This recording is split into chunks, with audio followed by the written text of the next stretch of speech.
हा जो आज आंबाडा बांधलेला आहे तो खोटा आहे, मधून जो भांग पाडलाय तो विरळ आहे. याच्यावरून लक्षात घ्या, उर्मिलाचे केस गळत होते, थांबलेले आता. या जगात एकही असा व्यक्ती नाही ज्याचे केस गळत नाहीत. लय अभ्यास केलाय, पूर्ण रिसर्च तयार आहे, व्हिडिओ मोठा असणार आहे, चहा पाणी वगैरे घ्या हाताशी, सगळ्या शंकांचं निरसन होणार आहे. हा व्हिडिओ बघितल्यानंतर तुम्हाला दुसरा कोणताच व्हिडिओ बघण्याची गरज नाहीये. इतका हेअरफॉल वरती माझा अभ्यास झालेला आहे, कारण मला स्वतःला टक्कल येण्याची वेळ आलेली आहे. अँटी हेअरफॉल शॅम्पू हा स्कॅम आहे का? पार्लर मध्ये जाऊन वेगवेगळ्या ट्रीटमेंट घेतल्यानं केस गळती थांबते का? नक्की नारळाच्या तेलानं, रोजमेरी ऑइलनं, वेगवेगळी औषधं, हेअर गमीज खाऊन आणि वेगवेगळ्या पोटातून औषधं घेऊन डोक्यावरती औषधं चोळून आणि काय काय उंटाची शू वगैरे लावून, येस लोक हे पण करत असतात बाय द वे. घरामधले सगळे वेगवेगळे उपाय नक्की केस पुन्हा नव्यानं उगतात का आणि उगवता येतात का? या सगळ्या प्रश्नांची उत्तरे या व्हिडिओमध्ये मिळणार आहेत, त्यामुळे व्हिडिओ शेवटपर्यंत पाहत राहा. नंबर 1, आपल्या केसांचे 4 काळ असतात: एनाजेन, केटाजेन, टीलोजेन आणि एक्सोजेन. एनाजेन म्हणजे ग्रोथ फेज. तुमचे जर लांब केस असतील तर सगळ्यात मोठा, सगळ्यात लांब जो तुमचा केस असेल तो कदाचित 7 वर्ष जुना असू शकतो. दुसरी आहे केटाजेन, ती साधारण 10 दिवस चालते. म्हणजे काय, ग्रोथ आहे ना तात्पुरत्या काळासाठी स्टॉप होते. तिसरी फेज आहे टीलोजेन. टीलोजेन ही रेस्टिंग फेज आहे. म्हणजे काय, केस गळतीकडे सुरुवात झालेली आहे, पण साधारण 8 आठवडे म्हणजे 2-1 महिने ही फेज चालते आणि त्याच्यामध्ये केस ना गळतात ना वाढत असतात, काहीच घडत नसतं. आणि त्या काळात आपल्याला असं वाटतं माझे केस वाढत का नाहीयेत, कदाचित ते टीलोजेन फेज मधून जात असतील. आणि सगळ्यात चौथी फेज आहे एक्सोजेन. म्हणजे काय, शेडिंग फेज. याच्यामध्ये केस गळती होते आणि हे सगळं नैसर्गिक आहे. आणि म्हणूनच या जगातला प्रत्येक माणूस, आपल्या डोक्यावरचा प्रत्येक केस हा या 4 फेजेस मधून जात असतो. नंबर 2, आपल्यातल्या प्रत्येकाचे केस 50 ते 100 केस दररोज गळतातच. परंतु शेवटच्या टप्प्यातले केस म्हणजे एक्सोजन या फेज मधले केस भरपूर गळतात आणि तेही अतिशय नॉर्मल आणि नॅचरल आहे.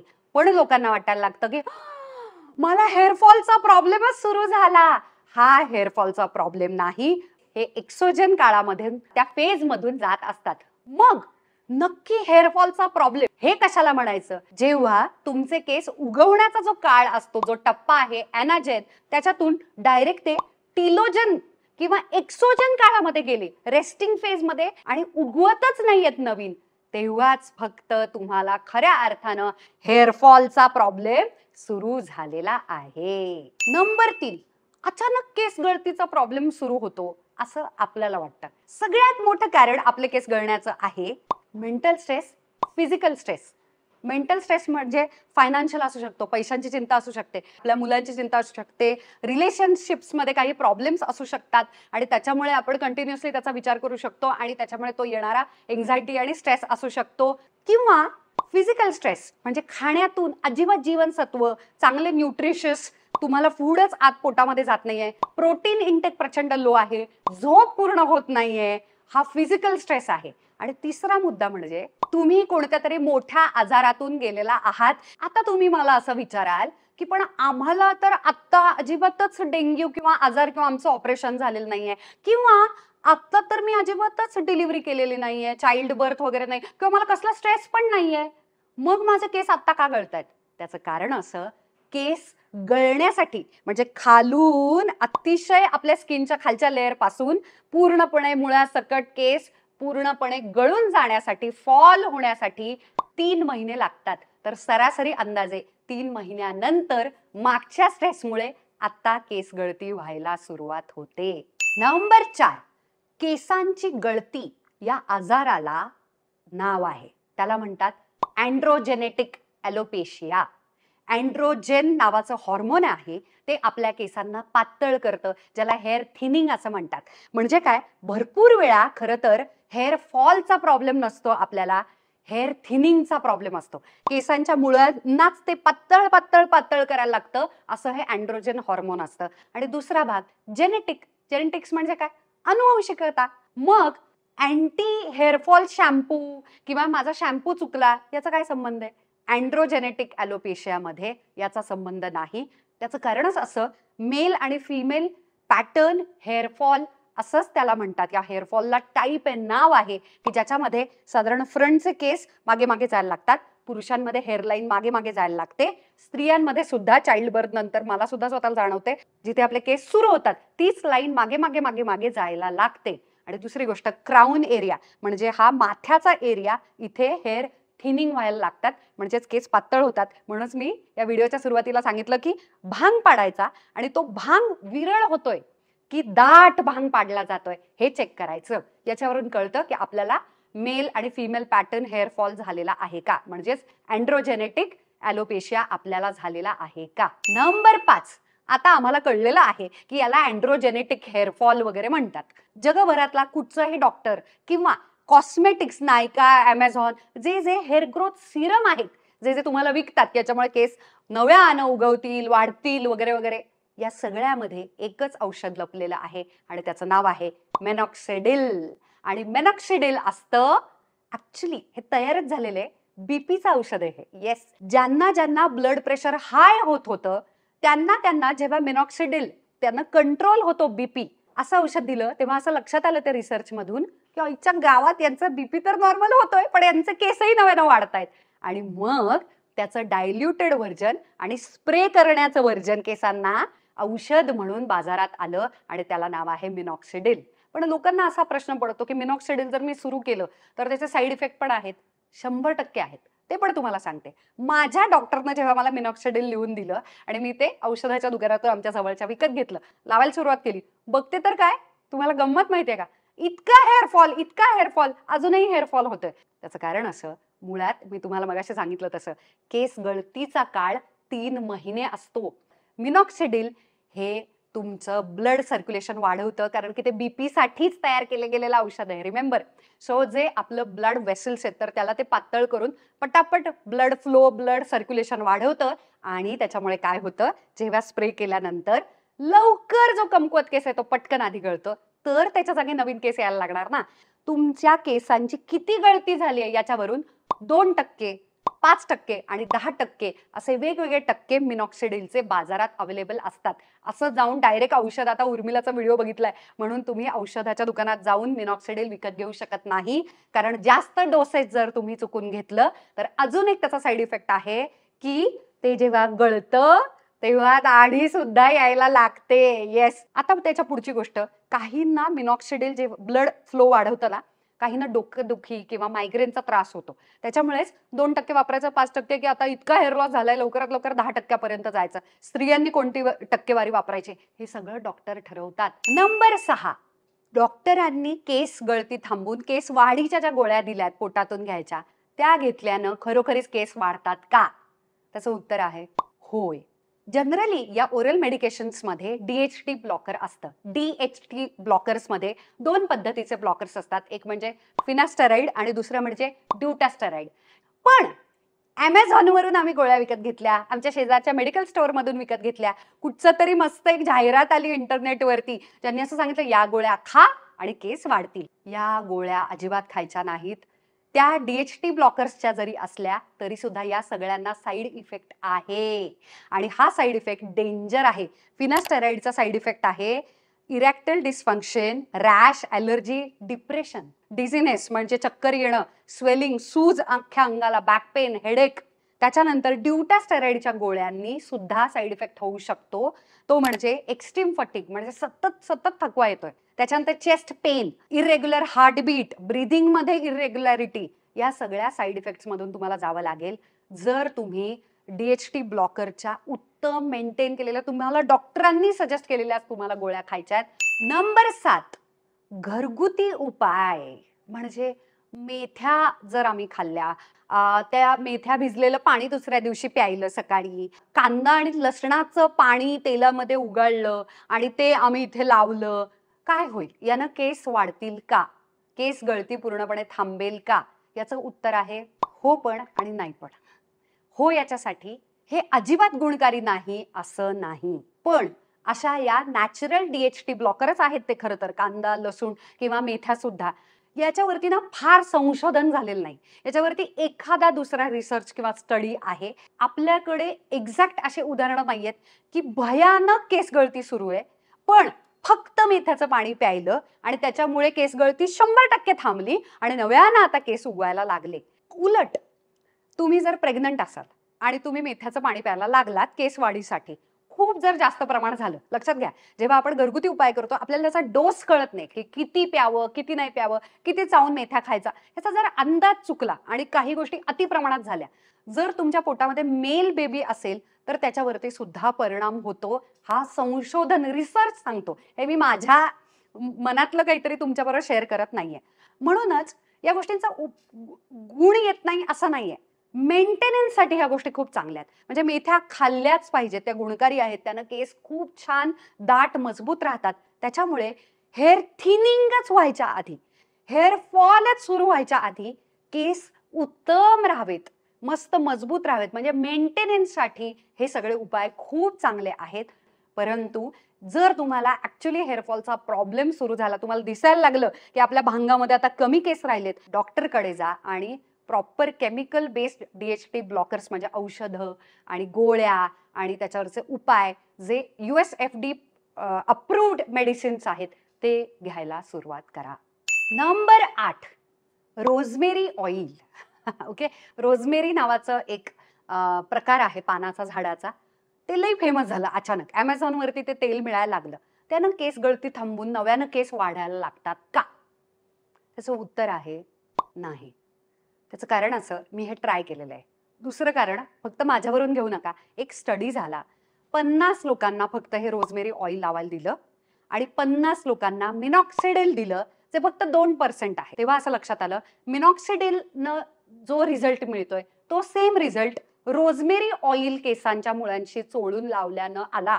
म्हणजे काय, मिनॉक्सिडिल लावण्यापेक्षा आता तुम्ही डायरेक्ट नॅचरल रोजमेरी ऑइल लावा असा त्याचा अर्थ होत नाही.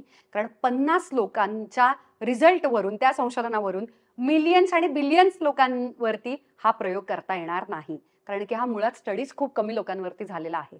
आता याचा अर्थ असा होतो का की रोजमेरी ऑइल वाईट आहे? नाही.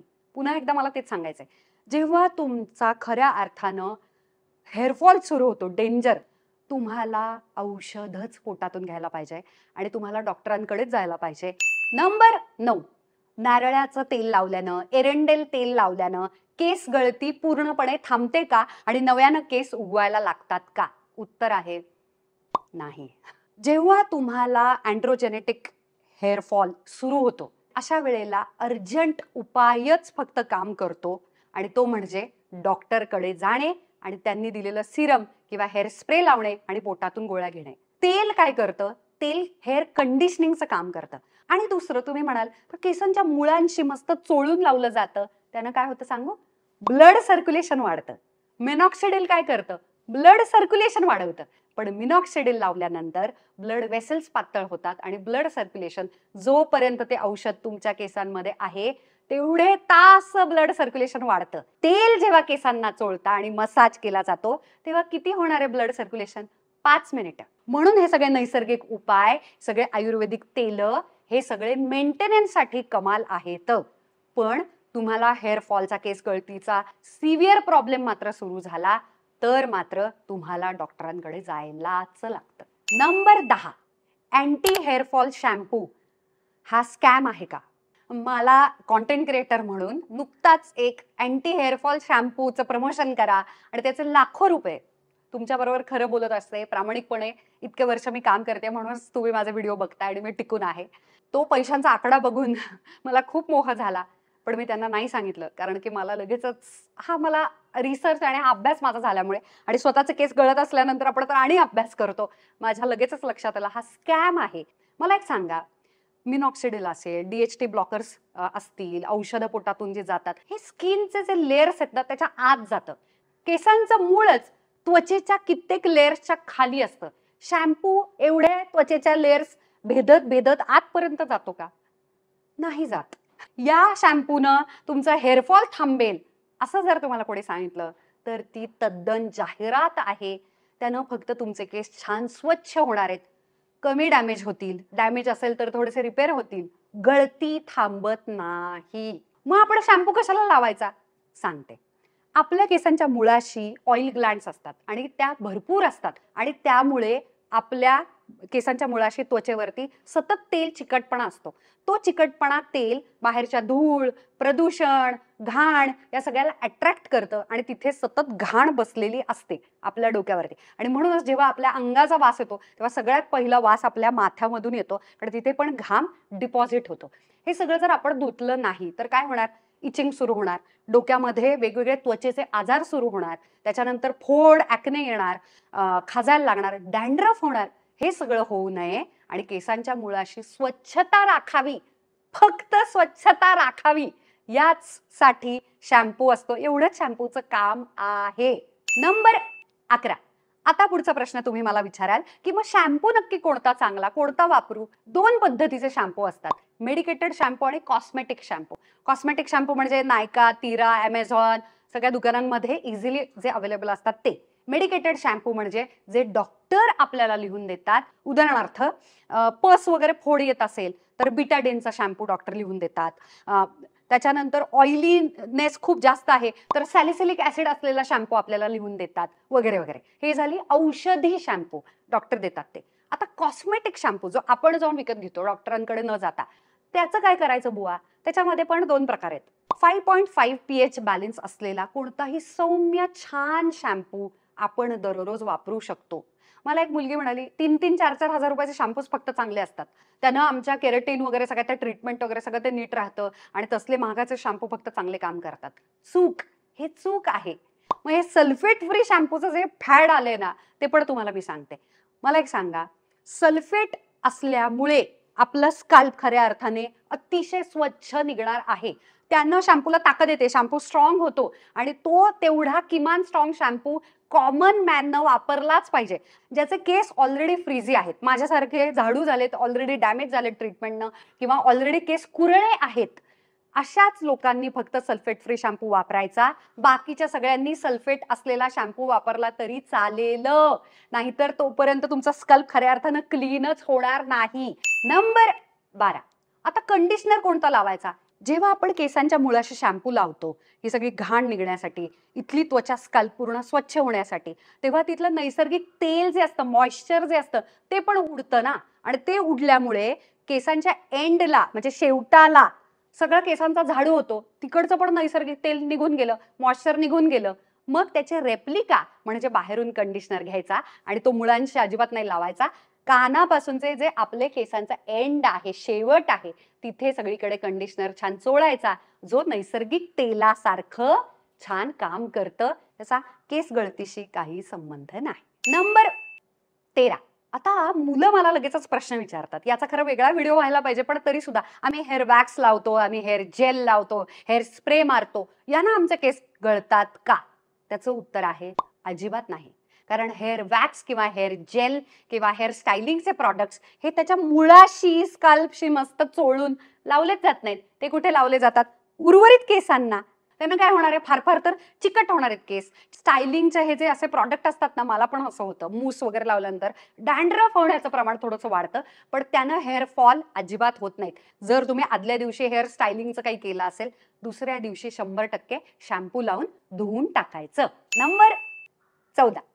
पार्लरमध्ये जाऊन आम्ही केस गळतीची ट्रीटमेंट करावी का? याच्या आधी मी डॅन्ड्रफचा वेगळा व्हिडिओ केलेला आहे, त्याची लिंक माझ्या डोक्यावरती आहे. हा व्हिडिओ संपूर्ण पाहिल्यानंतर डिस्क्रिप्शनमध्ये सुद्धा त्याची लिंक आहे, तो व्हिडिओ नक्की बघा. आता पार्लरमध्ये हेअरफॉलसाठीच्या वेगवेगळ्या ट्रीटमेंट्स येतात, त्या काम करतात का? उदाहरणार्थ लाल लाईट दिला जातो किंवा असा एक कंगवा असतो काचेचा ज्याच्यामधून रेड लाईट वगैरे येतो, यानं उपयोग होतो का? याचं उत्तर आहे होतं. पूर्णपणे ती फसवणूक नाहीये, फक्त खूप जास्त होत नाही. त्याचं कारण सांगते. तेच तुम्ही जर स्किन क्लिनिकमध्ये गेलात, हेअर क्लिनिकमध्ये गेलात, डर्मेटोलॉजिस्टकडे गेलात, तर त्यांच्याकडे जो रेड लाईट असणार आहे, LED लाईट ज्याला म्हणतात, तो खूप स्ट्रॉंग आणि इंटेन्स दिला जातो. प्रॉपर ती ट्रीटमेंट केली जाते आणि त्याची इंटेन्सिटी वाढवली जाते आणि केसांच्या मुळाशी त्या लाईटनं असा संदेश पोहोचतो, ब्लड सर्क्युलेशन वाढून, की नव्यानं हेअर ग्रोथसाठी त्या हेअर बल्बपाशी मदत व्हायला सुरुवात होते. दुसरा प्रश्न मला विचारतात हेअर सलॉन आणि पार्लरमध्ये जाऊन, केराटिन ट्रीटमेंट आम्ही जर केली तर हेअरफॉल थांबेल का? करेक्ट उलट होईल, हेअरफॉल वाढेल. जे जे हेअरचे परमनंट किंवा सेमी परमनंट ट्रीटमेंट आहेत, हेअर बोटॉक्स मी केलेलं आहे, त्याचा वेगळा व्हिडिओ पण आहे, त्यामुळे मी प्रामाणिकपणे सांगू शकते, याच्यातून मी गेलेले आहे. आयर्निंग, स्मूथनिंग, केरेटिन यानं काय होतं, मुळात आपला केस असा जर सरळ असेल तर त्याच्यामध्ये असा टाईल्स, हेअर फायबरच्या टाईल्स असतात, त्या टाईल्स ओपन केल्या जातात असे, आणि आत जो बॉन्ड आहे तो तोडून त्याच्यात काय प्रोटीन टाकलं जातं, जे काय केरेटिन आहे ते टाकलं जातं.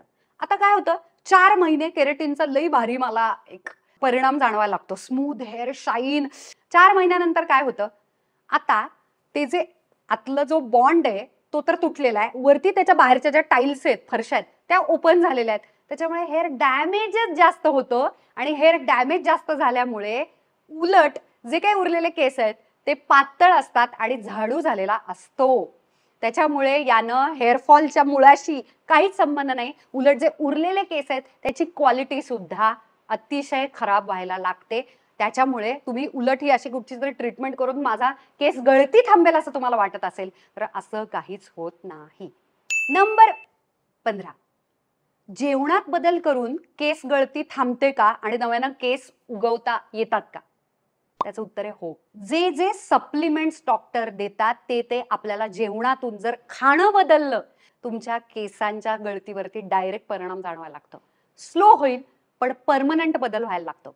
उदाहरणार्थ, जे आपल्याला डॉक्टर औषध देतात त्याच्यात काय असतं, सेम नॉनव्हेजमध्ये ओमेगा 6, ओमेगा 3, फिशमध्ये फॅटी ऍसिड्स असतात, व्हिटॅमिन B12 असतं, एक योग तुम्हाला माहिती आहे, अंड जर तुम्ही खात असाल त्याच्यातलं जे पिवळं बलक आहे त्याच्यामध्ये अतिशय हाय बायोटीन आहे. आणि आतापर्यंत तुम्हाला माहिती झालं असेल, बायोटीन हे प्रत्येक हेअर सप्लिमेंटच्या गोळीमध्ये असतंच. व्हेजमध्ये सुद्धा कलरफुल भाज्या, भरपूर रंगीबेरंगी फळं, या सगळ्यामध्ये काय असतं, सगळ्या पद्धतीचे मिनरल्स असतात, सगळ्या पद्धतीचे होल ग्रेन्स, बीन्स, सगळ्या डाळी, उसळी, याच्यामध्ये भरभरून कॉम्प्लेक्स कार्ब्स, प्रोटीन आहे. आणि प्रोटीन जर तुमच्या जेवणात आलं की तुमची केस गळती कमी होते, थांबते, इव्हेंच्युअली हळू होते ही प्रोसेस. त्यामुळे तुम्हाला असं नाही का, म्हणजे पी हळद हो गोरी असं नसतंय. त्याच्यामुळे आज दुपारी मी जे जेवण जेवले त्याच्यात संध्याकाळी सुद्धा माझे केस गळलेत असं नाही. Number 16, hair gummies. यानं काय फरक पडतो आणि ह्या घेतल्यानं केस गळती थांबते का आणि नव्यानं केस वाढण्यासाठी मदत होते का? त्याचं उत्तर आहे हो, पण तरी त्या घ्यायच्या नाहीत. त्याचं कारण सांगते. जी गोष्ट तुम्हाला डॉक्टर छान औषधांमधून, सप्लिमेंट्समधून, जी गोष्ट टॅबलेटमधून मिळू शकते, त्यासाठी त्या गमीजमधूनच का खायची आहे? कारण जेव्हा एखाद्या गोष्टीची कॅन्डी तयार केली तर त्यासाठी त्याच्यामध्ये आर्टिफिशियल कलर मिसळला जातो, हेवी प्रिझर्वेटिव्ह मिसळले जातात. हे सगळं करण्यापेक्षा सिंपल गोष्ट, आपल्या डॉक्टरांनी जी औषधं, ज्या सप्लिमेंट्स जे आपल्याला लिहून दिलेत ते जाऊन औषधाच्या दुकानातून विकत घेतले तर जास्त बरे ना. नंबर 17, क्लिनिक ट्रीटमेंट्स खरोखरीच केस गळतीवरती उपयुक्त आहेत का? तर त्याचं उत्तर आहे 100% होते. कारण त्याच्या मागे सायन्स आहे. ऍक्च्युली डर्मटोलॉजिस्ट, ऍक्च्युली डॉक्टर तुम्हाला सजेस्ट करतात ह्या सगळ्या वेगवेगळ्या ट्रीटमेंट्स, वेगवेगळ्या मीडियम रेंजचे विचित्र, म्हणजे याला पार्लर म्हणावं, पण याला, यांच्याकडे डॉक्टर पण नाहीये त्यामुळे याला क्लिनिक म्हणावं का याला सलॉन म्हणावं, असं एक अर्धवट विचित्र शेडी फिशी जर जागा असेल त्यांच्याकडे सुद्धा आजकाल या ट्रीटमेंट्स होतात. पण मी तुम्हाला रिक्वेस्ट करते, प्लीज यांच्याकडे जाऊन त्या घेऊ नका. तुम्हाला उदाहरण सांगते. एक म्हणजे PRP थेरपी, खूप जास्त उपयुक्त आहे. PRP म्हणजे काय, आपलं रक्त काढलं जातं अगदी थोड्याशा प्रमाणात, त्याच्यामधून प्लाझ्मा वेगळा केला जातो आणि मग तो पुन्हा एकदा आपल्या केसांच्या मुळांशी बारीक निडल असलेल्या यंत्रातून इंजेक्ट केलं जातं आणि त्याच्यामुळे आपल्याच रक्तातला बेस्ट भाग पुन्हा एकदा केसांच्या मुळांशी दिला जातो. त्यामुळे 100% केस गळती थांबून, कमी होऊन आपल्याला त्याचा फायदा होणार आहे केस वाढीसाठी. पण ह्या सगळ्या प्रकारामध्ये सुई कुठली वापरली, हायजीन, इंजेक्शन्स, त्यांच्याकडच्या सगळ्या ज्या गोष्टी चालू आहेत त्या जर स्वच्छ नसतील, मेडिकल चांगल्या स्टँडर्डच्या नसतील तर याच्यामधून वेगळेच आजार उद्भवणार की नाही. ज्या पूर्णपणे हेअर आणि स्किन क्लिनिक्स आहेत ज्याच्यामध्ये डॉक्टर्स बसलेले असतात, ते अप्रूव्ड आहेत, तिथेच जाऊन घ्यायचे. दुसरी अजून एक ट्रीटमेंट आहे ज्याचं नाव आहे GFC, ग्रोथ फॅक्टर नावाची ही ट्रीटमेंट आहे, ज्याच्यामध्ये काय होतं की तुमचं रक्त काढलं जातं आणि त्याच्यामधून जो उपयुक्त भाग आहे, ग्रोथ फॅक्टर जो आहे तो इंजेक्ट केला जातो. बऱ्याचदा अजून एक थेरपी आहे ज्याच्यामध्ये बाहेरून औषध बारीक बारीक सुयांमधून इंजेक्ट केलं जातं, तसा पण तो बाहेरचा ग्रोथ फॅक्टर इंजेक्ट करून औषध चोळून त्याचा फायदा होतो. बाय द वे, मी अशी एक ट्रीटमेंट घेतलेली GFCची ग्रोथ फॅक्टर ट्रीटमेंट, आणि कुठून घेतलेली हेही मी तुम्हाला सांगते, काया स्किन क्लिनिकमधून. मला त्याचा 100% फायदा झाला. पण माझी संपूर्णपणे केस गळती थांबून नव्यानं केस वाढण्यासाठी खऱ्या अर्थानं ड्रास्टिकली फरक पडला जेव्हा मी ओरली DHT फॅक्टरच्या गोळ्या घ्यायला लागले, ज्या माझ्या डॉक्टरांनी सजेस्ट केल्यात, आणि मिनॉक्सिडिल, आणि मी पिलग्रिमचं एक हेअर ग्रोथ सिरम आठवतंय ज्याच्यामध्ये सुद्धा DHT फॅक्टरच आहे, त्याचा पण सिरम लावायला सुरुवात केली. आणि या ट्रीटमेंटनं या सगळ्याला प्रचंड वेग, गती मिळते. आणि त्याच्यामुळे हे ट्रीटमेंट अजिबात वाईट नाहीत. खूप जास्त हेअरफॉलचा भयानक सिव्हिअर प्रॉब्लेम नाही झालेला तेव्हा या ट्रीटमेंट्स कमाल काम करतात. परंतु गोष्ट टोकाला गेली असेल तर ती डॉक्टर कडूनच करून घ्यायची. याच्यामध्ये मिसोथेरपी नावाचा पण प्रकार आहे.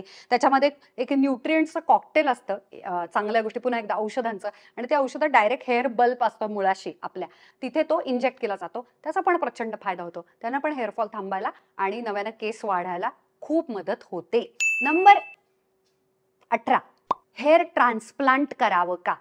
खूप सारी मुलं स्पेशली आणि काही स्त्रिया की ज्यांना खूपच जास्त बाल्ड पॅच आलेला आहे, म्हणजे मोठ्याच्या मोठ्या प्रमाणामध्ये क्राऊन एरियामध्ये अख्खाच्या अख्खा केसांचं मिसिंग आहे पॅच, त्याच्यानंतर हेअरलाईन खूपच मागे गेली आहे, टक्कलच पडायला लागलेलं आहे, अशी मुलं, पुरुष स्पेशली, हेअर ट्रान्सप्लांट ही प्रक्रिया एकतर छोटं आहे पण शेवटी ऑपरेशन हे ऑपरेशन असतं, तुम्ही त्याला अजिबात नाकारू शकत नाही. त्यामुळे ते चांगल्या एकतर नामवंत, प्रचलित आहे अशा डॉक्टरकडून हे करून घ्यायचं असतं. एक दुसरी गोष्ट, हेअर ट्रान्सप्लांट करावा का हे डॉक्टरच उत्तम सजेस्ट करू शकतात, किती हेअर लॉस झालाय याच्यावरून.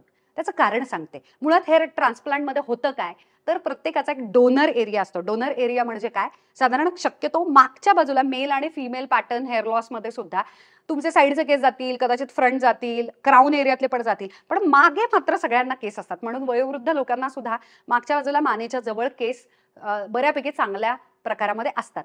तिथून तो केस उचलला जातो चक्क मुळासहित आणि पुन्हा एकदा इथे पेरला जातो आणि मग तिथे ते मुळं छान धरतात आणि तिथे केसांची वाढ व्हायला लागते. याचं उत्तम उदाहरण म्हणजे सलमान खान. त्याच्यानंतर एक लक्षात ठेवा, 4 ते 6 महिन्यांनी तुम्हाला पुन्हा एकदा तुमच्या डॉक्टरकडे जावं लागतं. हेअर ट्रान्सप्लांट झाल्यानंतर सुद्धा माझं काम झालं असं नसतं. ते ट्रान्सप्लांट सुद्धा, ती हेअरलाईन सुद्धा पुन्हा एकदा मागे जाऊ शकते, पुन्हा एकदा केस गळू शकतात, पुन्हा एकदा टक्कल पडू शकतं.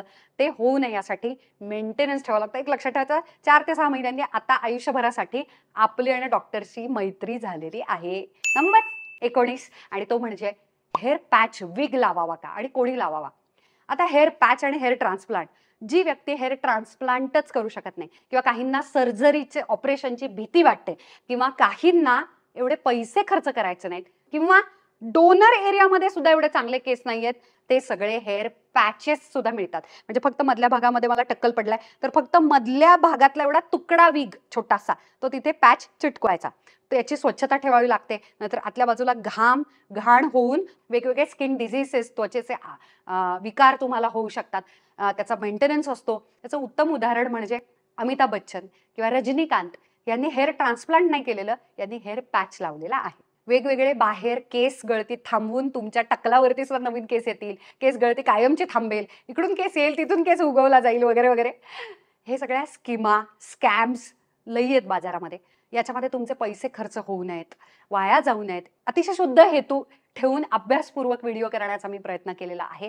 पुन्हा एकदा चांगला डॉक्टर सजेस्ट करा असं पुन्हा येणार आहे कमेंटमध्ये. त्याच्यात मी सांगते, पुण्यातले डॉक्टर अनघा दूध भाते म्हणून आहेत, त्यांच्याकडे मी जाऊन ही सगळी औषधं मी घेतलेली आहेत. तुम्ही त्यांच्याचकडे जायला पाहिजे असं नाही. वेगळ्या शहरात, वेगळ्या गावात राहत असाल तरी सुद्धा आजकाल उत्तम औषधं, उत्तम डॉक्टर असतात आणि ते साधारण अशाच पद्धतीची माहिती देतात आणि औषधं देत असतात. मी युट्यूबवरती व्हिडिओ सुरू करायला लागले तेव्हापासून मला अतिशय खोलात जाऊन अभ्यासपूर्वक एखादा प्रॉब्लेम किंवा एखादी गोष्ट असेल, विषय असेल, त्याचा अभ्यास करायला प्रचंड आवडतं आणि अभ्यासपूर्वक असे डिटेल्ड व्हिडिओ तुमच्या समोर आणायला प्रचंड आवडतं. अशी मला सिरीज घेऊन यायला आवडेल. वेगवेगळे त्वचे संदर्भातले, केसांसंदर्भातले, आपल्या आयुष्यात संदर्भातले, किंवा स्त्री म्हणून वेगवेगळे आपल्याला चॅलेंजेस पॉझिटिव्हली आपण म्हणूयात भेडसावत असतात, याच्यावरचा डिटेल अभ्यासपूर्वक व्हिडिओची सिरीजच मला घेऊन यायला आवडेल आजच्या व्हिडिओसारखे. या सिरीजला काय नाव ठेवता येईल हे तुम्ही छान मला कमेंट बॉक्समध्ये सुचवू शकता, आणि या सिरीजमध्ये कोणत्या प्रॉब्लेम विषयी मी व्हिडिओ घेऊन यावा हे पण तुम्ही मला सजेस्ट करा. एवढा मोठा व्हिडिओ शेवटपर्यंत पाहिला त्याबद्दल खूप खूप थँक्यू. I love you.